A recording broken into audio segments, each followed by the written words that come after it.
May nag-comment po sa akin. Sabi niya dito, "Hello idol, pa-help naman dahil gutom na kami kahit pambili lang ng bigas." Ayan.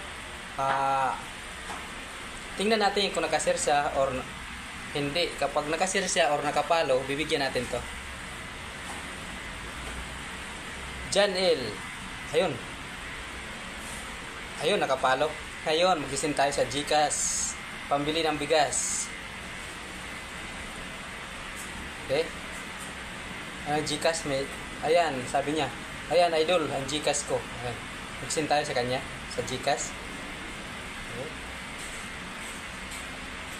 GCash natin. Pambili ng bigas.